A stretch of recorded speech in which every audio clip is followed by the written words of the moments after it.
Hello. So today I'm going to be going over part 2 of Hunt for the Ring. If you have not watched my video of part 1 for Hunt for the Ring, or somebody else's video of part 1 for Hunt for the Ring, you'll need to watch that first before watching this part 2, because many of the rules are the same and I'm not going to go over all those same rules. I'm only going to talk about the new rules and how they interact with the new components that are used in part 2, but much of the game is the same, so you really need to be familiar with how part 1 works before you watch this video on part 2. But moving on to this, I've kind of set up a simulation of the end of part 1, where we're saying the ring bearer player managed to escape.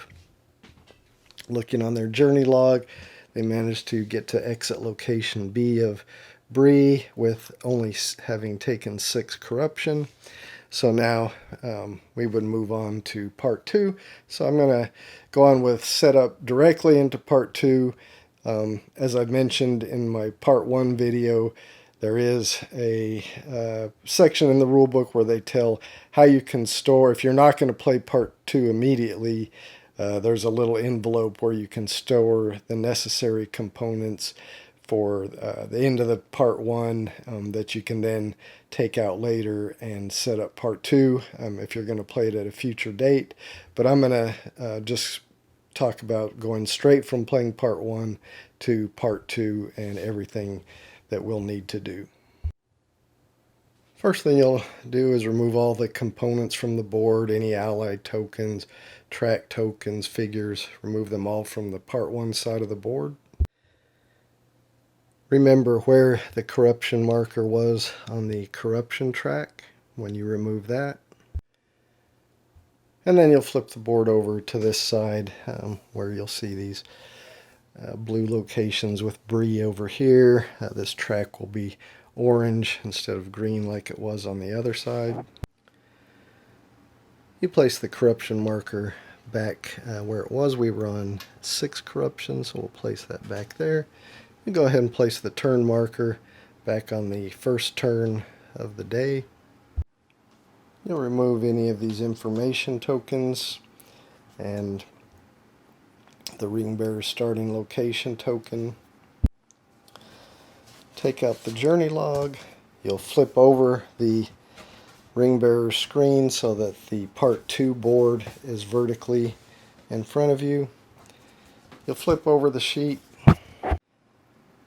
flip over the journey log, insert a new piece of paper, and place the journey log with the part 2 side inside the screen. The part 2 side you'll see have these images of Gandalf on it.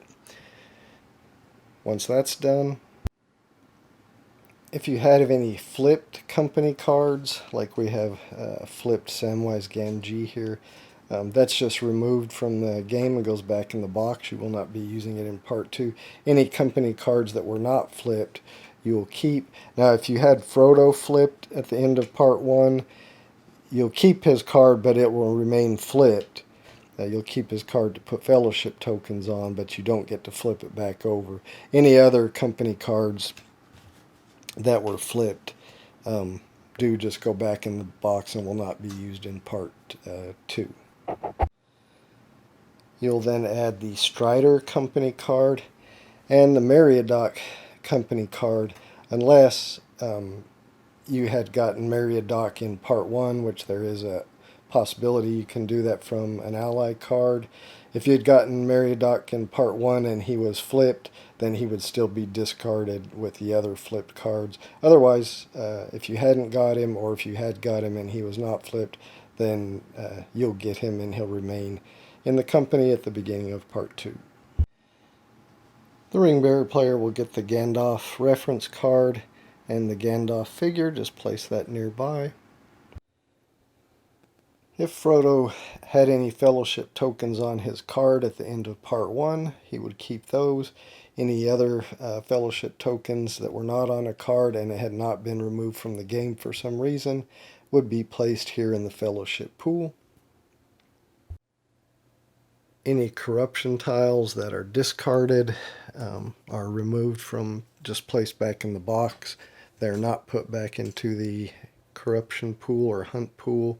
Any of the eye tiles that were drawn remain next to the corruption track. New components for part 2 are these journey cards. You'll have 2 decks, one that have 14 movement and corruption at 12, and one deck with 16 movement with corruption at 14. You'll shuffle both of these decks. The ring bearer player chooses one from each deck and looks at them and chooses which one he wants to keep as his journey card for part 2.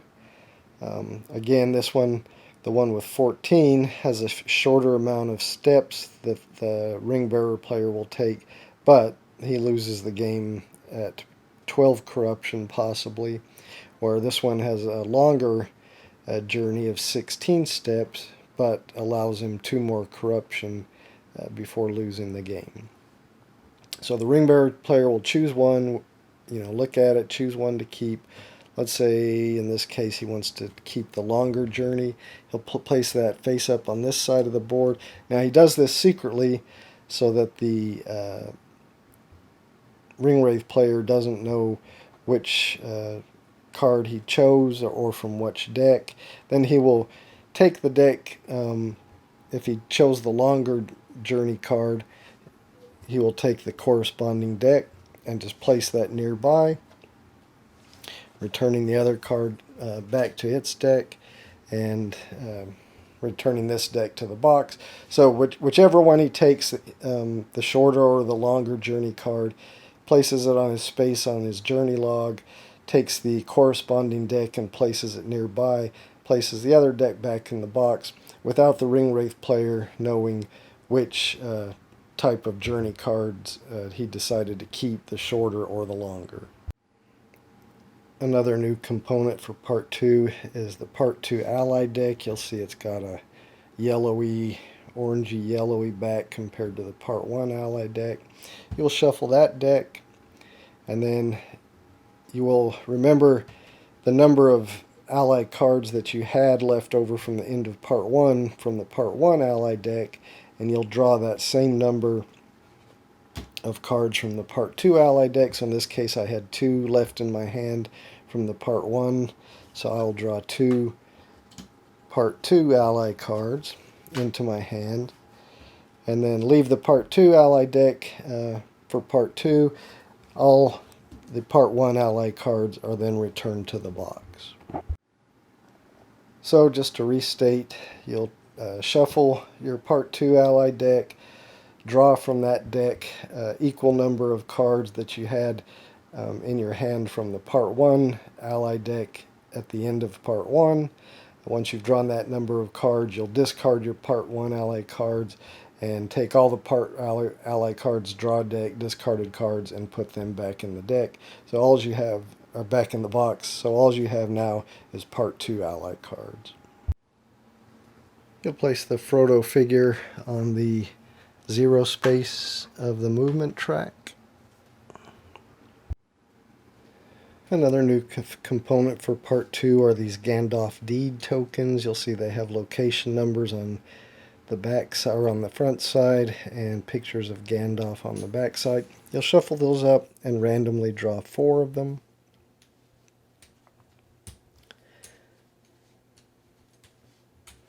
So here's the 4 we drew. You'll look at those and secretly choose one to be Gandalf's starting location. So I will choose number 8. You'll place it here on the journey log to show Gandalf's starting location. The others you'll just place here on these 3 spaces, and we'll talk about what those are for a little bit later. You then just set aside the remaining Gandalf deed tokens without showing them to the ring wraith player. That completes the setup for part 2 for the ring bearer. For the ring wraiths, The way we were playing, we had one player playing all 4 Nazgul, so he would just keep those same Nazgul, keep the corresponding figures, and place the cards in the order he's going to want those Nazgul to play. If you're playing with more than one Nazgul player, you'll split the cards however you want. If you're playing with 2 players, each one would get 2. If you're playing with 3 players, however you're going to split them up to 4 Nazgul players, where each one would have 1 Nazgul. And then they would arrange the cards that they're controlling in the order they're going to want those Nazgul to act. Again, we were playing with just one Ring Wraith player, so he will be controlling all 4 Nazgul. So he'll place the cards in the order he's going to want those Nazgul to take their turns. You'll keep the Black Rider's reference card and any information tokens that you had on that card, so you will continue to have those same unlocked abilities in Part 2. You'll keep the same sorcery deck, sorcery discard pile, and same sorcery cards you had. Now if you're playing with more than one Ring Wraith player, you can distribute the cards that the Ring Wraith players had in their hand amongst the Ring Wraith players as you see fit. But I'm playing with just one Ring Wraith player, so these are the cards they had in their hand at the end of Part 1, and so those are the ones they'll keep. Another new component for Part 2 is these 3 gray corruption tiles, so you will add those to your corruption pool, putting them in there, whatever container you have for your hunt pool, putting them in your hunt pool. Other new components for Part 2 are the Lord of the Nazgul reference card, the corresponding figure, and die. You'll just place those somewhere close by the Ring Wraith players. Unless you had unlocked the 5th ability on the Black Rider's card, and then you would start Part 2 with the Lord of the Nazgul. But otherwise, you just place those components and they can come into play later by the play of a sorcery card. You keep your log tokens somewhere near all the Ring Wraith players. If playing with more than one Ring Wraith player, you will randomly choose one and give them the lead player token. We were not. We were playing with just one Ring Wraith player, so we'll just keep the lead player token. For Part 2, there's 2 possible Nazgul starting locations, location 28 and 33. So starting with the lead Ring Wraith player, if you're playing with more than one, players will take turns placing their Nazgul on either space 28 or 33. 2 must be placed on each space. So because 2 are having to go on a single space, for right now I'm not going to use the figures, I will use the tokens. So since I'm just playing with one Ring Wraith player, I don't need to take turns placing the figures. I'm going to place the purple and blue on space 28, and I will place the green and red on space 33. Again, those spaces are indicated by the little eye symbol right there. The lead Ring Wraith player will then roll the action dice, and the ring bearer will get 1 fellowship token for each shadow result rolled, which it looks like we rolled 1 here, so he will get 1 token. If you were starting with the Lord of the Nazgul in play, you would also add the Nazgul, Lord of the Nazgul die, and roll that with your starting dice as well, starting action dice as well. But other than that, we are finished with the Ring Wraith player setup. So now we can move on to how to play Part 2 of Hunt for the Ring. Alright, so how do we play Part 2? Well, a lot of it is very similar to Part 1. So we start with same kind of turn structure. You have a daylight turn 1, daylight turn 2, and a nightfall turn. So at the beginning of daylight turn 1, it works just like Part 1 in that Frodo must move. However, when Frodo moves in Part 2, what you do is just advance him on the movement track, but the ring bearer player does not decide Frodo's movement. That's decided by the card that was chosen during setup. So you'll see that he starts from this card. The ring bearer starts in Bree, as seen here.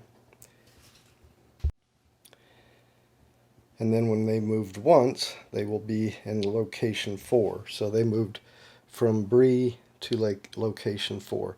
So every time that they move, you just look at what number they're on the movement track, and that tells you the location that they are in currently, or their last known location. So you'll see when they move again in the next daylight turn, on turn 2, you'll look here and see that they've written a dot. And then they're going to be at 11, so they would probably be at this dot, but their last known location would be 4. So anyway, the ring bearer's movement is predetermined by the card that was chosen during setup. But the other things you can do are still the same. You can spend a fellowship token to draw an ally card. You can play one ally card.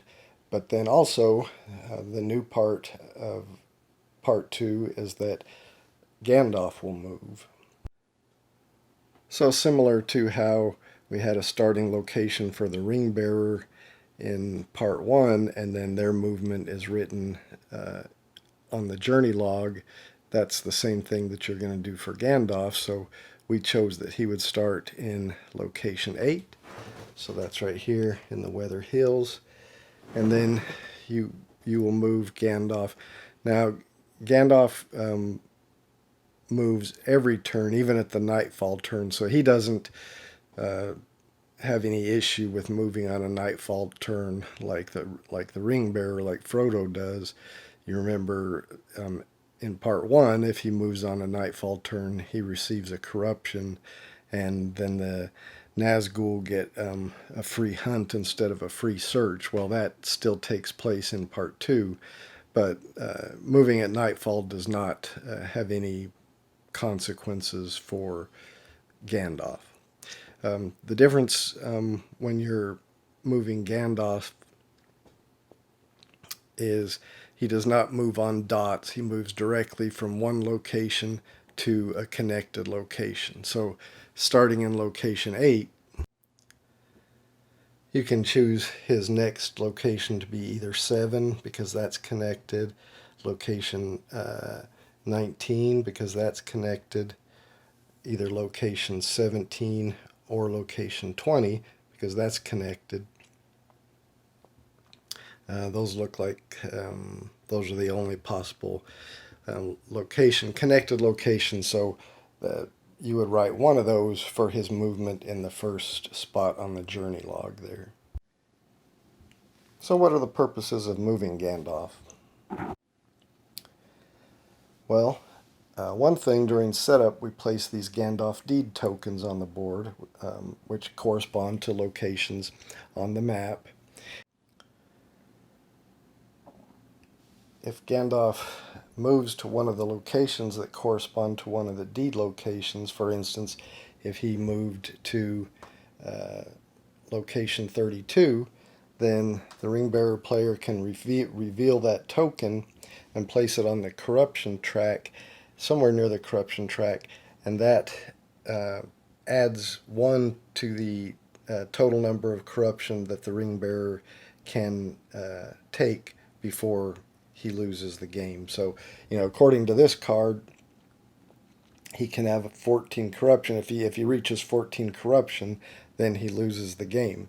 However, if Gandalf moved to the angle here where he had one of his deed tokens, the ring bearer player could reveal that, place it next to the corruption track, and now he'll have 1 additional corruption that he could take. So it would have to be 15 corruption before the ring bearer player would lose. And if he reaches another one of these locations, he can reveal the token and place that over here, and again increase the number of corruption that the ring bearer can have. Now, by revealing that token, you're letting the Ringwraith player know that Gandalf is in that location, but you don't have to actually reveal him and put his figure on the board at that point. But you are letting the Ringwraith players know that that's where Gandalf is. But again, you're not revealing him and placing his figure on the board. That happens if Gandalf chooses to do another one of his possible actions. Gandalf can choose to reveal himself if, after he moves, he's in a location with one or more Nazgul. So say his last location was in 17 and there's two Nazgul here, the red and the green, and he moves to location 20, writes location 20 as his next move on his journey log. He can choose to reveal himself, but to do so, he has to spend one fellowship token, and that's permanently, when that fellowship token is permanently removed, it doesn't go back into the fellowship pool, it's removed from the game. But if he does that, he then places his figure on the board in that location, and those Nazgul that were in that location are moved by the ring bearer player either together or separately up to 2 steps away. So, he could move, this one here and, maybe this one here. So if Gandalf chooses to reveal himself and he's in a location where there's one or more Nazgul, he spends a fellowship token, and that fellowship token is permanently removed from the game. Then any Nazgul that were there are moved by the ring bearer player up to 2 steps away, and in addition, the ring bearer player gets to remove one of the unused action dice and discards it as if it's been used. I mean, they'll be able to roll that die again and add it back to their available action dice in the next refresh phase, but it's discarded by the ring bearer player at that time, a die of their choice. So it won't be available during this round, if you will, for the ring bearer for the Ringwraith players to use. Now, you can't do that if the Lord of the Nazgul die is available. You can't choose that one to discard, but any of the other ones you can choose to discard. And again, it will be available during the next refresh phase to be rolled again.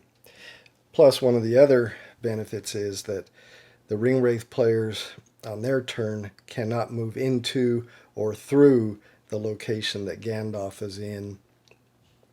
is revealed in. Sort of as if he was an ally token. You know how they can't move through or into a space with an ally token. Well, same thing if Gandalf is on the board. They can't move into or through that space. And no search or hunt can be done in that location, even by a sorcery card. So that's one way Gandalf could, protect if maybe the Ringwraiths had kind of knew where the ring bearer was, and the ring bearer was worried that they were going to do a hunt on him. If Gandalf is nearby, he could move to his location, chase off any Nazgul that are there and prevent them from moving or searching or hunting there that turn. Now, the Gandalf figure will stay on the board until all the Ringwraith players have taken their turn. Once they've all completed their turns, then the Gandalf figure will be removed from the board. After that figure is removed from the board, the ring bearer player will choose 2 of the unused Gandalf deed tokens, look at them, choose 1 to be Gandalf's new location.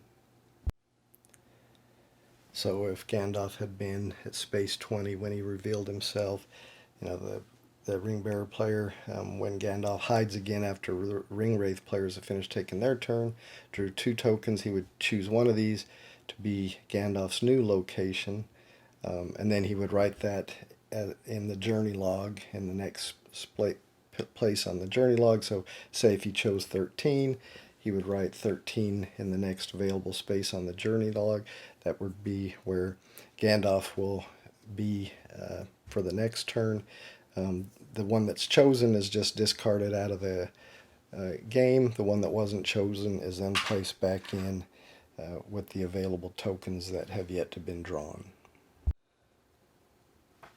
I had mentioned that if Gandalf moves to any of the locations where any of his deed tokens are, the ring bearer player can reveal that token and place it next to the corruption track, increasing the maximum amount of corruption that the ring bearer can withstand.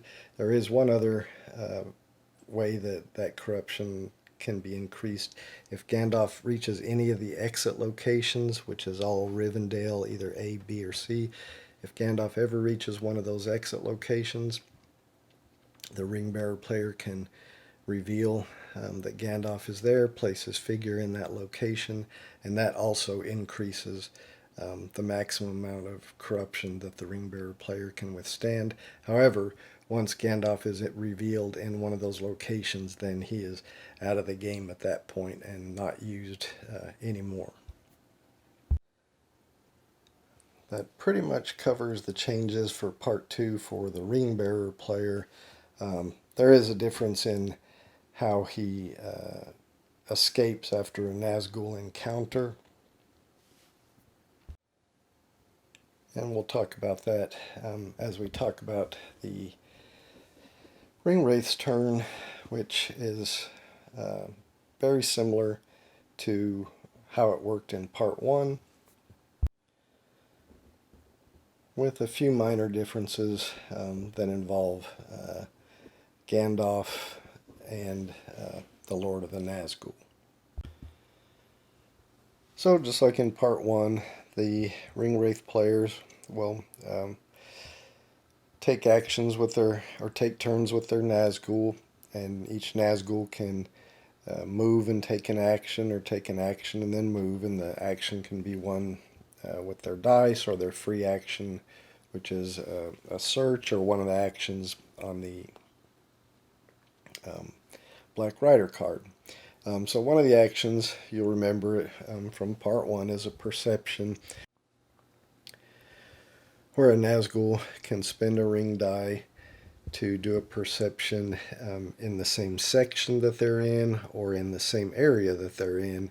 And if Frodo's last location, if they're doing it by area, if Frodo's last location is in that area, then he has to say yes. Or if they're doing the perception by section, and Frodo's last location is in that section, he has to say yes.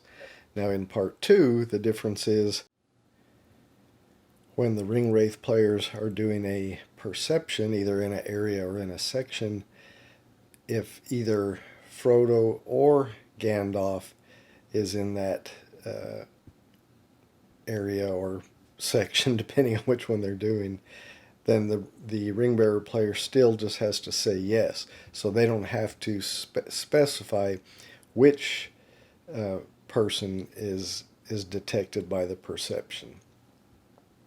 So for example, if Gandalf's last location was 24, and the purple Nazgul was here in section B, and he spends a ring die to do a perception in area B, and maybe Frodo's last known location is 11, and he does the Nazgul does a perception in area B here, area 5B. The ring bearer player would just say yes, because Gandalf's last known location is 24, but he doesn't specify which one it is. He just says yes. So the Ringwraith players don't know whether Gandalf or the ring bearer or both are in that area. They just know one of them is. So in that way, the location of Gandalf can kind of make it harder for the Nazguls, the Ringwraith players, to narrow down by a perception who it is they're tracking, either Gandalf or the ring bearer. Now there is one exception to that. If the Lord of the Nazgul has come into play and his die is in play, there is a Morgul ring icon. You'll see it has the little eye icon instead of just the ring. If that one is used to do a perception, then the ring and either Gandalf or Frodo are detected with the perception, then they have to specify which one of them it is. So if the ring wraith players just use the regular ring, then they just have to say yes if they're one of them is detected by the perception, but they don't have to say which one it is. However, if the Lord of the Nazgul die, Morgul ring die is used, they do have to say which one was detected. And if both of them happen to be detected by that perception, then they have to say that both were detected. So it's either one, whichever one is detected, or both if they are detected by the perception. When a Nazgul does a search, it works similarly for the ring bearer as it does in part 1. For example, if the ring bearer player was on the space 5 of the movement track, you would see that his last known location is location 13, which is here, Desolate Hills. But if there was a Nazgul here on space 12 on their turn, and they perform a search, well, 12 is on his journey log as one of the ones. So anything from his current step and above is on his journey log. Anything he has yet to reach is not considered to be on his journey log. But because 12 is on the ring bearer's journey log, if a Nazgul was in this location and did a search, then Frodo would have to say, yes, that location is on my journey log, and then a track token would be placed there on the eye side. However, a search never reveals Gandalf, so even if a location is searched that has been written on the journey log for Gandalf's movement, he would not have to say that that location is on his journey log. So Gandalf is never found by a search. The ring bearer still says yes if the location searched appears anywhere on their journey log, and again, that's found just by checking their current step on the movement track and looking at that and above to see what locations that they have journeyed through. If a ring wraith player performs a hunt, for example, if this red Nazgul was on location 13, Desolate Hills, which, looking at the movement track, the ring bearer Frodo is on step 5. That is his last known location. So if the Nazgul, just like in part 1, if the Nazgul did a hunt there, then the ring bearer player would say, yes, that does occur on my journey log, and Frodo is there. And after all the ring wraith players' turns, you would have a Nazgul encounter, just like you would in part 1. So that remains the same. There is a little bit different for Gandalf if he's detected by a hunt. If, for example, Gandalf's last location entered on the journey log was 32 and a Nazgul did a hunt there, then Gandalf would have to say, yes, Gandalf is there. Then he draws one new Gandalf deed token, looks at it, and writes that location as Gandalf's new location in the next space on his journey log. So Gandalf has been found and fled to this new location that is determined by drawing one deed token and looking at it and writing that location in the next space in the journey log.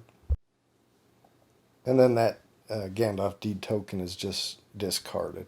Now, if the hunt takes place in any location that appears on Gandalf's journey log, but not his last known location, then the Gandalf player doesn't have to say anything about that appears on his journey log like the ring bearer player has to.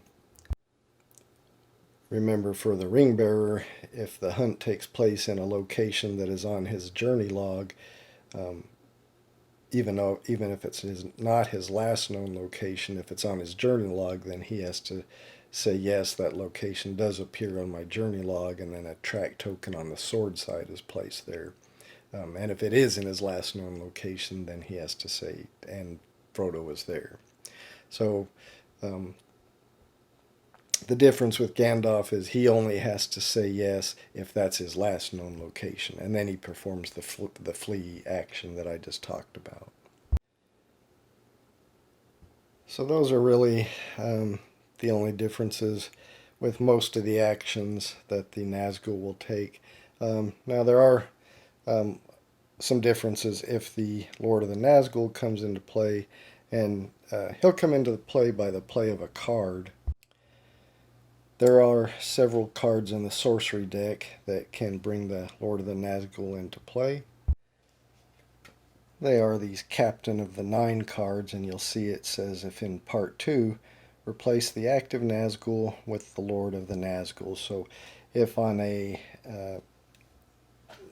Ringwraith player's turn and they're playing the action of one of their Nazgul, they play a sorcery card that is a Captain of the Nine.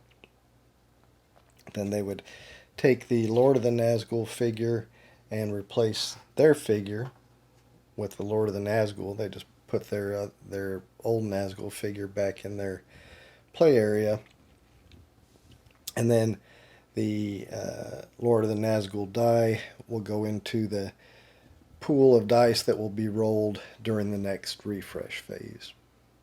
It's not rolled and added to the possible action dice immediately, but it will be rolled during the next refresh phase.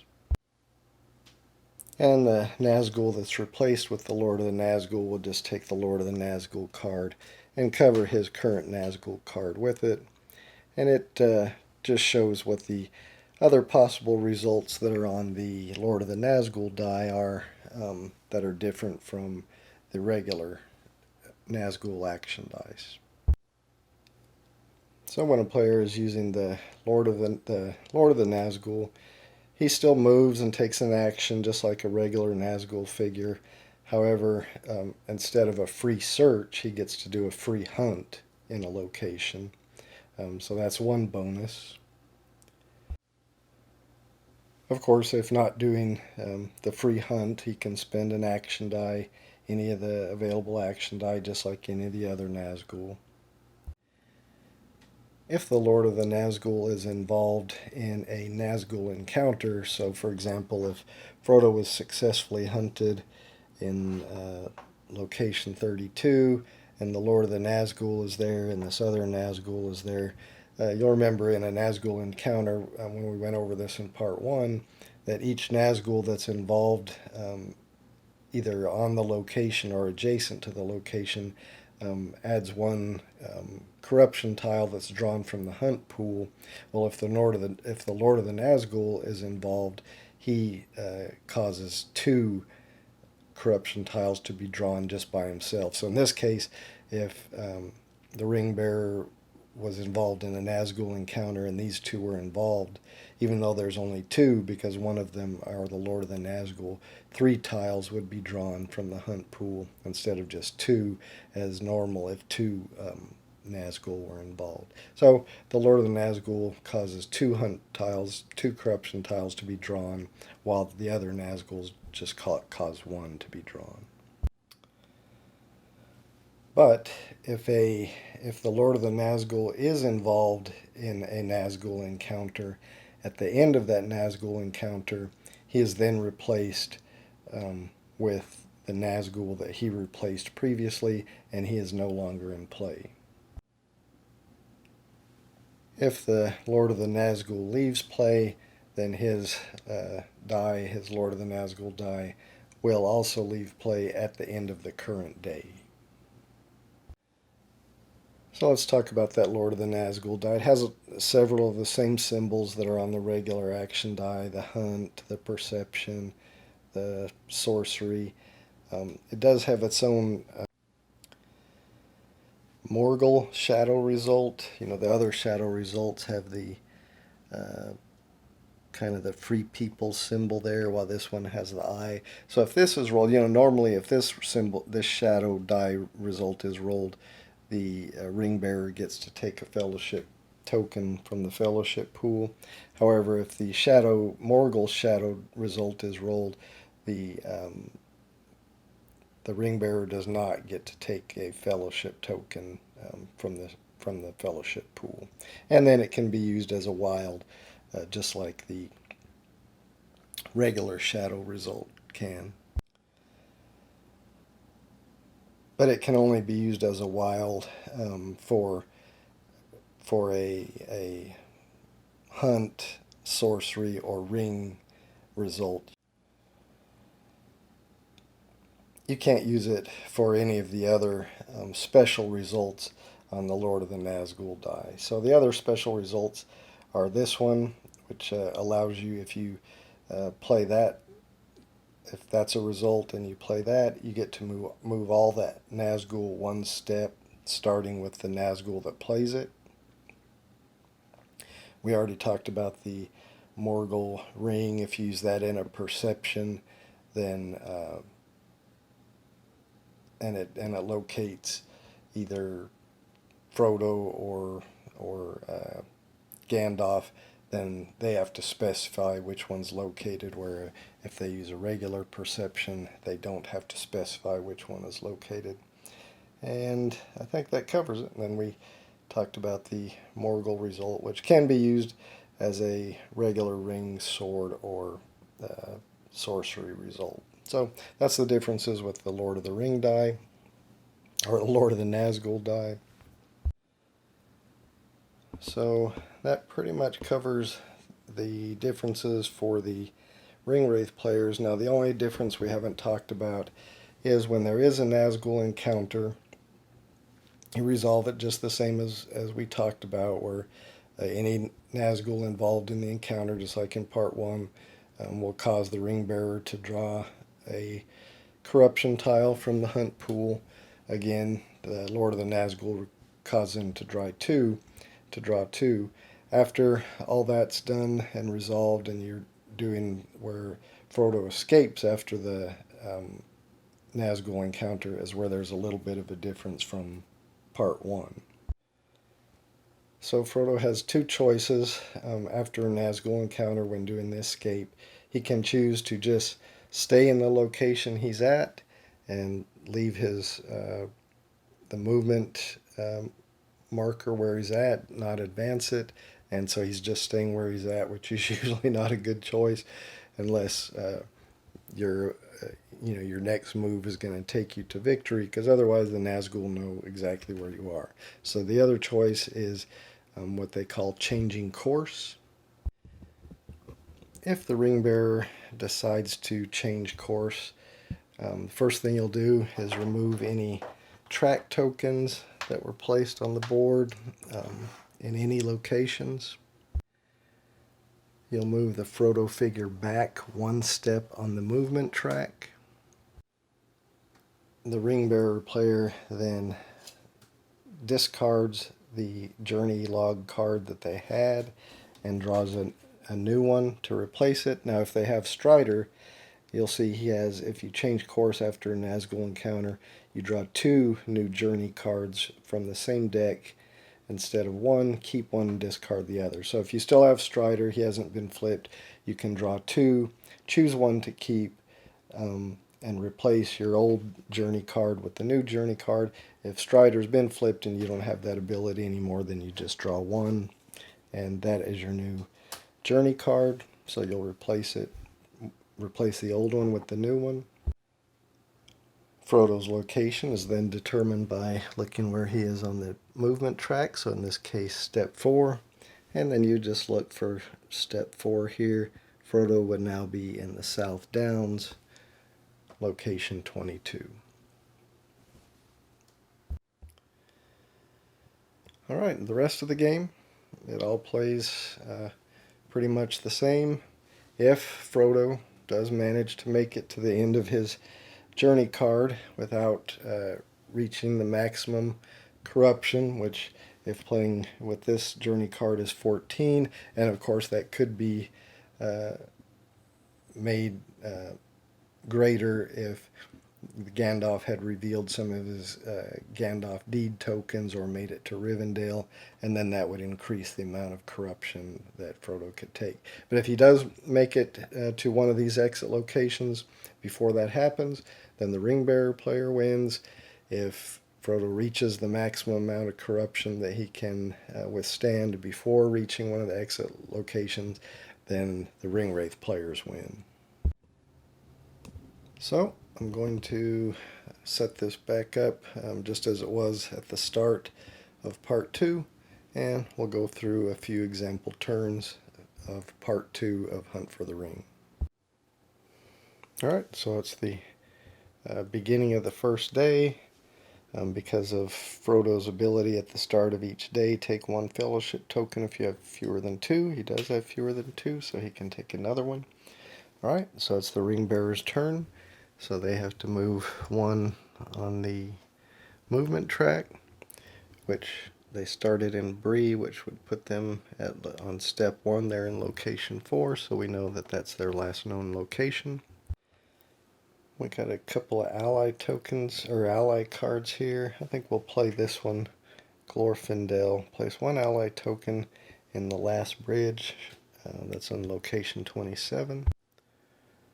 So we'll take this ally token here and put it at the last bridge.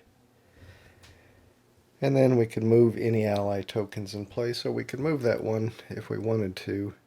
And I think we'll move it back. Remember, ally tokens move from one location to a connected location. And we can spend a fellowship token to draw a new ally card, so I think we're going to do that. And now we still have to move Gandalf. So we know his starting location is 8, which is right here. We want to probably keep him somewhere near Frodo to throw off the perceptions. So we're going to have him move to location 7, from 8 to 7. So we'll write 7 here in our journey log. And that's going to end the Ring Bearer's turn. So now we go to the Ring Wraith's turn. We have 1 Ring Wraith player, so they have to activate their Nazgul in the order that they have laid out their cards. So we'll start with the purple Nazgul. So I'm using their tokens currently. The purple Nazgul is here. Remember, during the daylight they can just move 1 space along a path, so he's going to move here. And then he can take an action. I think he's going to choose one of these sorcery dice to play a sorcery card, and he's going to play this one. Let's play during a nightfall turn. Oh, these are both played during a nightfall turn, so he won't be playing one of those. So I think he'll still use that sorcery card, but he'll just use it to draw a card, which, yay, is a Captain of the Nine card. Alright, so the next Nazgul that's going to take their turn is the blue Nazgul. That's this one, and we'll have him move to this step. Now, because they're separated, I think I'm going to go ahead and change them out for their figures. So there's the purple, and there's the blue.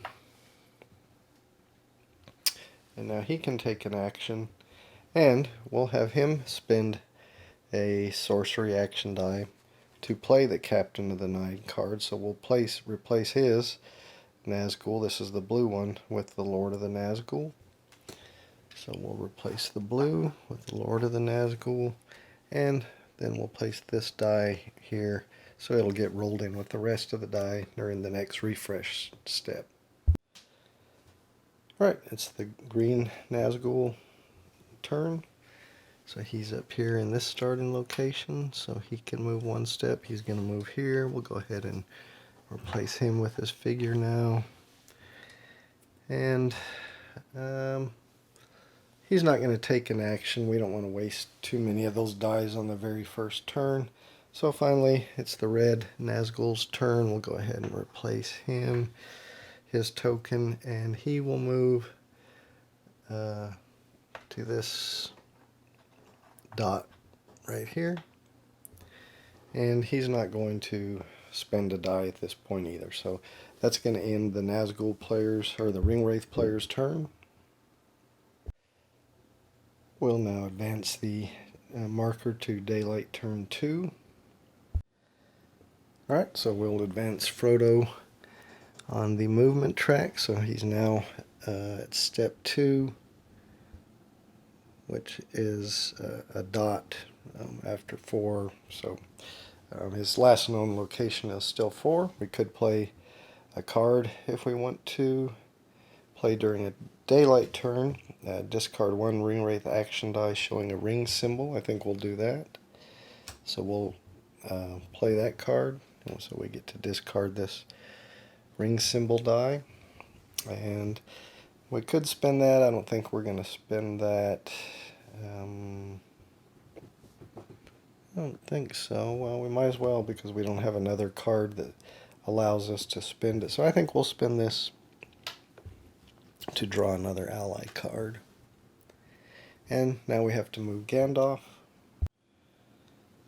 So we know his last location is 7. Let's have him move to 10. So we'll write 10 in the journey log. And that's going to end the Ringbearer player's turn. So we'll come back to the Ringwraiths. We'll have to play our Nazgul in order. So again, starting with purple. Daylight turn. So he can only move 1 space along a path. He'll move to 26. He knows there's likely no way that the Ringbearer or Gandalf could be at that location, but he'll do his free action of a search in 26, and of course the answer is no. So then we move on to the blue Nazgul, who is currently the Lord of the Nazgul.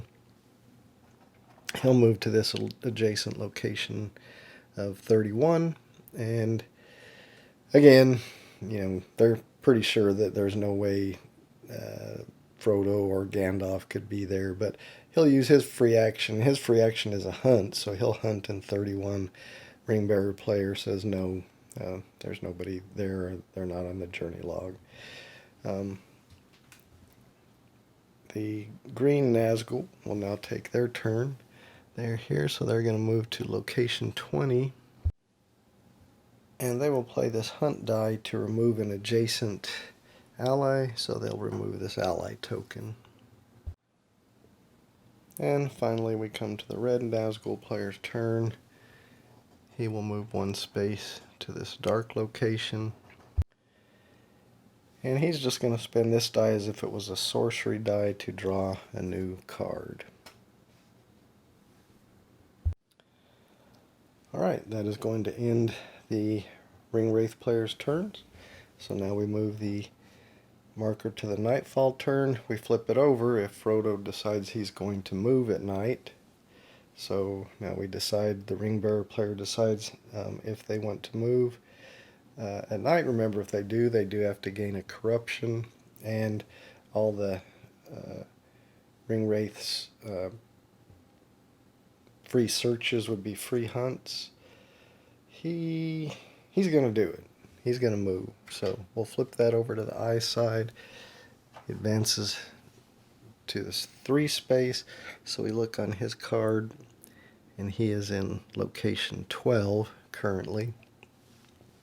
Alright, he can play a card.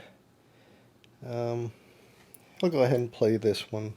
Place 1 ally token in Horwell, number 34. That goes up here. And then move any ally tokens in play. He's only got 1 in play, but he can move it to a connected location. He's going to move it down here to 27. Alright, and then we still need to move Gandalf. And remember, Gandalf kind of wants to get, besides trying to stay near Frodo so he can move in and reveal himself if necessary, he does want to complete these deed tokens, so he wants to get to 22. He's currently at 10. We'll have him move to 11. So he will write 11 on his journey log, and that is going to end the Ringbearer player's turn. Alright, so we come to the Ringwraith player's turn. We have to start with the purple Nazgul. And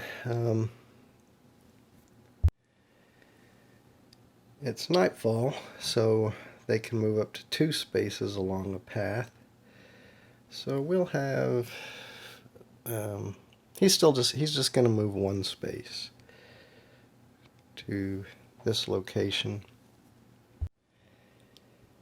He's then going to play this last sorcery die to play this card, play during a nightfall turn, and it basically becomes another eye corruption tile that gets placed up here. And if you'll remember, if the eye corruption tile is drawn from the hunt pool, then it causes 1 corruption plus 1 for each eye tile already here. So if another eye was drawn, that would end up being 4 corruption just for that. So probably a good move. Alright, now we move on to the blue Ringwraith player, blue Nazgul. He can move 2. He's going to move 1, 2. No dice for him to play. He's not in a location where he can do his free hunt, so that's pretty much all that Nazgul can do. Move on to the green Nazgul. They can move 2. Because the Frodo moved, he gets to do a free hunt instead of a free search, so he does a hunt in location 17. That is not on Gandalf's last location, or it's not on Frodo's journey card, so he just says no. And now we come to the red Nazgul. He's going to move 2 as well, and he'll do his free hunt in location 8. So that is not Gandalf's last location, so he doesn't have to say anything, and it's not on Frodo's journey card, so the answer is just no to both of those. So that's going to end the nightfall turn. Go back to the daylight turn, and now we'll do the refresh step. So the ring bearer player gets to draw an ally card. If you're playing with more than 1 Ringwraith player, you'd pass the lead player token, and now that new lead player would roll the dice, but we're just playing with 1 Ringwraith player, so that player just rolls the dice. Alright, these are the results we got. The lead player also gets to draw a sorcery card. We did not roll any shadow die results with the fellowship symbol in it, so the ring bearer player does not get to take any fellowship tokens for that, but they do because of Frodo's power. At the start of each day, they get to take 1 fellowship token. And we'll do 1 more round, so we'll start with the ring bearer player's turn. So they will move to step 4. Let's puts them at a dot after 12. So that could be a couple of possible locations, but we can see that they're going to move to 13, so this will be their next location. But currently their last known location is still 12. I don't think we have a ally card we want to play, and I don't think I want to spend this fellowship token now to draw another one. So we still have to move Gandalf. He is currently in location 11. We're going to move him to location 12.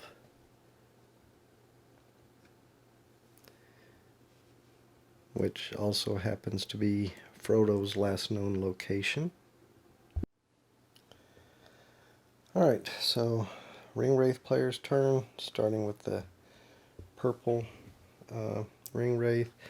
Now they can move 1 because we're back to the day, and they're going to spend a perception to do a perception in area 5B. So they say,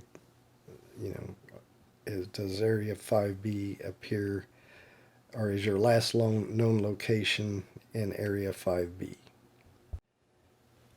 Well, neither Gandalf nor Frodo's last known location is in area 5B, so they just answer no. Alright, we come to the blue player, who is currently the Lord of the Nazgul, and he'll move to location 16, and think he'll do a hunt there. So he's hunting location 16. That doesn't appear on the journey log of either Gandalf. That's not Gandalf's last known location, nor does it appear on the journey card of the ring bearer player. So they just say no, not a successful hunt. Alright, it's the green Nazgul player's turn. They are going to move to Weathertop, and they're going to do a search there. So they ask, if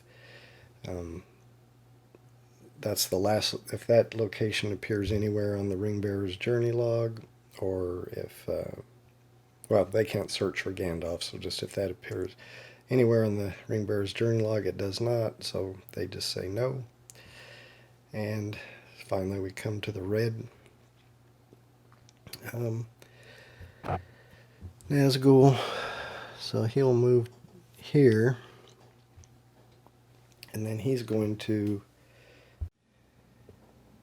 do a perception, but he's going to do it in a section. So he says is the last known location in section 4, which is this whole area here.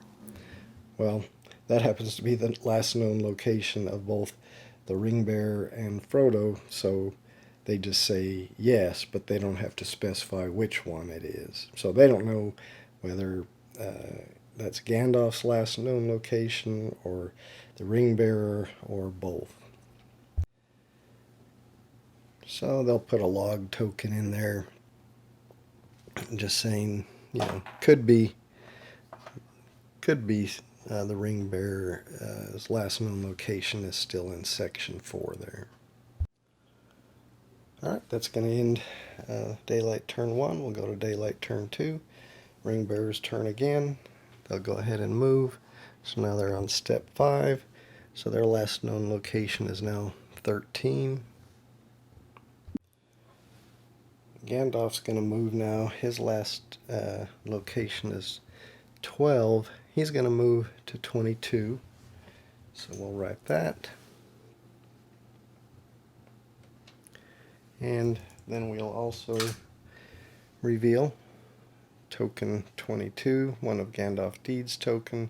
So we're letting the Ring Wraith player know that Gandalf is in 22, but we're now increasing the amount of corruption that the ring bearer can take from 14 to 15. And I forgot to move the corruption up one when the ring bearer moved at night last nightfall turn. And we're not going to play a card, so we'll move on to the Ring Wraith player turn. The purple Nazgul's turn. He's going to move to 21. And he knows Gandalf is there. He's not sure about Frodo. I think he's just going to spend a die. He's going to spend this die to draw a sorcery card. Alright, we move on to the blue Nazgul, who's currently the Lord of the Nazgul. And we'll have him move 1. And he's going to do this third special action here. He's going to spend a sword die and move 1 additional step and then perform a search. So, it's unlikely that he may do that, but since I know that that's where the ring bearer player is, I just want to kind of do it to show. So he's going to move there and he does a search. So, does 13 appear?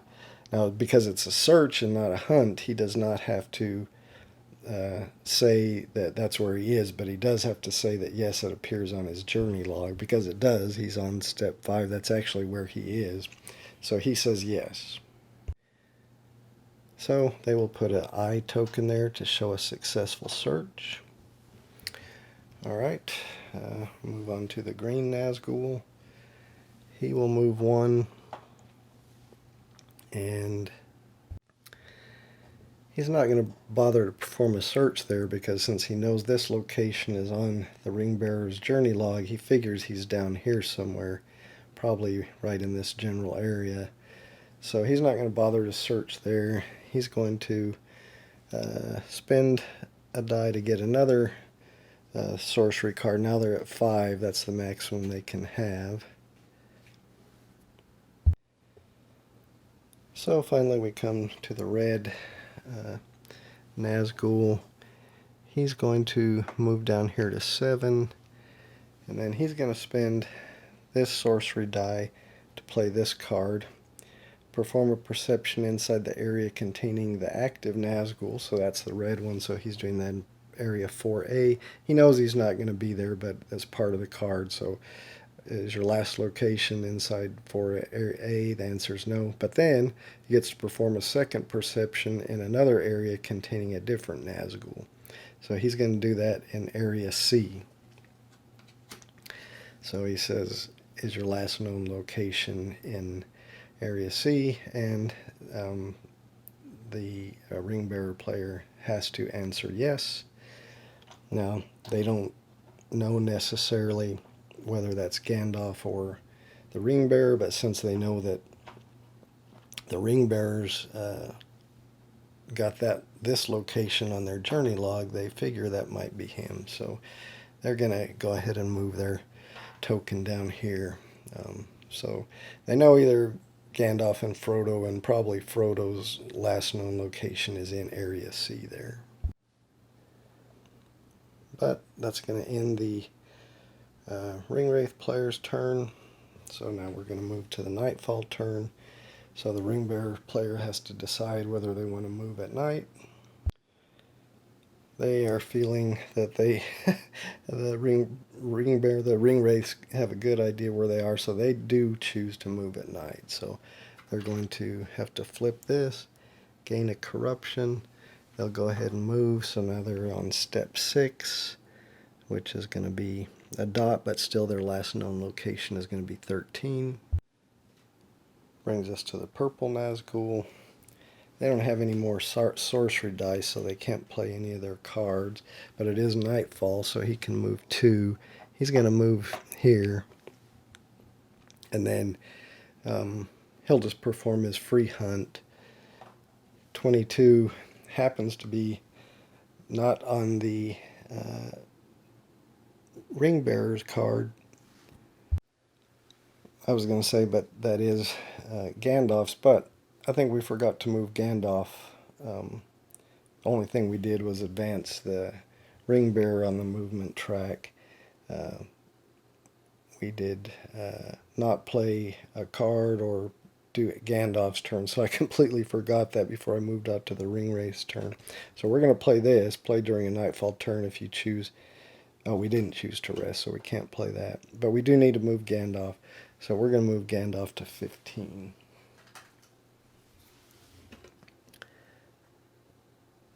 Okay. Alright, now we'll go back here. He's doing a hunt in 22. That is on Gandalf's journey log, but it doesn't matter. It's only if it's his last location that he has to say anything and, escape. So anyway, nothing needs to happen then. Go to the Nazgul player's turn. He's going to stay here, and he's going to do his free hunt. So because that is the ring bearer's last known location, he has to say yes, and Frodo is here. So we know we'll have a Nazgul encounter. We just need to flip this to a sword for a successful hunt. Alright, now we have to have the green Nazgul. He's not going to be able to get down there, even though he'd like to. Nothing really else for him to do. The red one's going to try to get there as well, but even though they can move 2, they can't get down here to participate in the encounter. Alright, so all the Ringwraiths have had their turn. We're now going to have the encounter. Because that is the Lord of the Nazgul, the ring bearer is going to have to draw 2 tiles.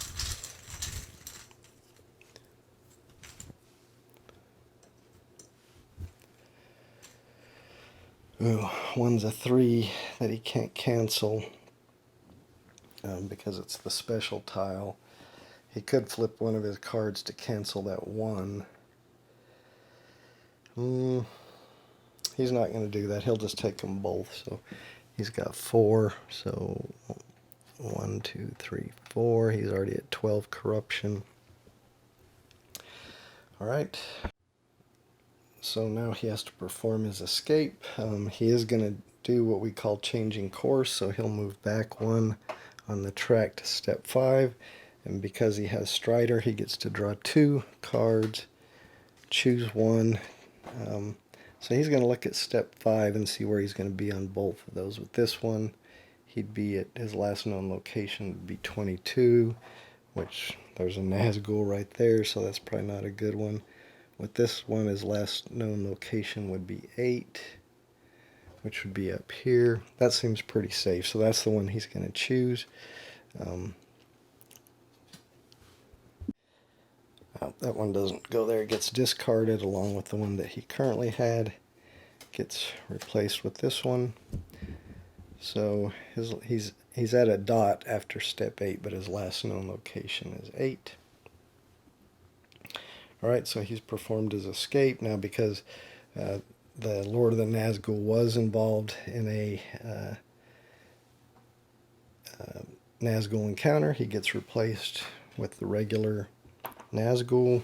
He can come back into play later if somebody plays a card. In fact, they have one right now.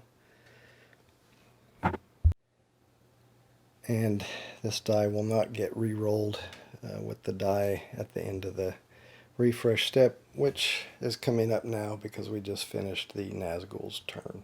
So then we do a refresh step and then start a new turn. But I think you can see how part 2 plays. It's a little different than part 1, but not so different that once you know the rules from part 1 and just read these, you know, a couple of different things that are in part 2, you still pick it up pretty easily. For me, overall, the few times I've played this, it seems more difficult for the ring bearer player, but you know, I've read online that people seem to think it's more difficult for the Nazgul player, so I'm not sure, but I have fun with it either way. I think I'm going to wrap it up here. Thanks for watching. Hope you enjoyed it.